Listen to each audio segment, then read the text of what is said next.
తనపై MP CM Ramesh అక్రమ case పెట్టారని బీఆర్ఎస్ మాజీ ఎమ్మెల్యే గాదరి కిషోర్ తీవ్ర స్థాయిలో విమర్శించారు. కేటీఆర్ గురించి సీఎం రమేష్ చేసిన అసత్య ఆరోపణలు ఖండించినందుకు జూబ్లీహిల్స్ పోలీస్ స్టేషన్ లో తనపై కేసు నమోదు చేశారని ఆయన ఆరోపించారు.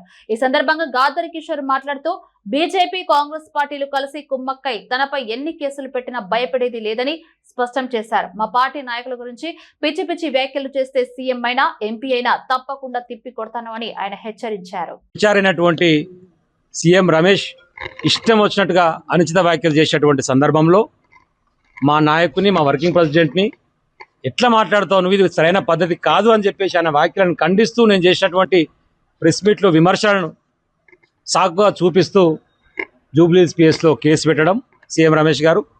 ఆ క్రమంలో జూబ్లీహిల్స్ పిఎస్లో ఎఫ్ఐఆర్ నమోదు చేసి 35B BNS కింద నాకు ఈరోజు నోటీసులు ఇచ్చి విచారణకు హాజరు కావాల్సిందిగా వారు రమ్మన్నారు.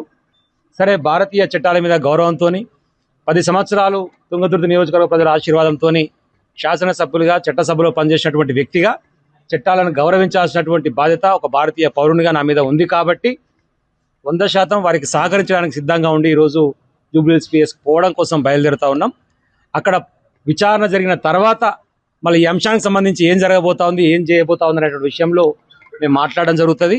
మీరు ఎన్ని రకాల కేసులు పెట్టుకున్నా, బీజేపీ కాంగ్రెస్ కుమ్మక్కైనా, నువ్వు ఎంపీ అయినా, నువ్వు ముఖ్యమంత్రి అయినా, ఇంకెవరైనా సరే ప్రజలకు అనుకూలంగా లేకుండా వ్యతిరేక కార్యకలాపాలు చేసినప్పుడు కావాలని చెప్పేసి కక్ష సాధింపు చర్యల ధోరణిలో భాగంగా బీఆర్ఎస్ పార్టీకి సంబంధించినటువంటి అధినాయకుల మీద అనుచిత వ్యాఖ్యలు చేసినప్పుడు 100% తెలంగాణ బిడ్డగా, నికార్సైన తెలంగాణ ఉద్యమకారునిగా, కేటీఆర్ అభిమానిగా స్పందిస్తూనే ఉంటాం. నీ చేతనైన కేసులు పెట్టుకో, నీ ఇష్టం వచ్చినట్టు వ్యవహరించుకో, భయపడేది లేదు. తాటాకు చెక్కుపుల్లకు ఎవరు భయపడరు. తెలంగాణ ఉద్యమంలో 172 కేసులు పెట్టుకొని 6 నెలలు జైలు పోయి కొట్లాడినటువంటి బిడ్డలం. కాబట్టి దేనికైనా తెగించి సిద్ధంగా ఉన్నామనేటువంటి విషయాన్ని మరొకసారి గుర్తు చేస్తున్నాం.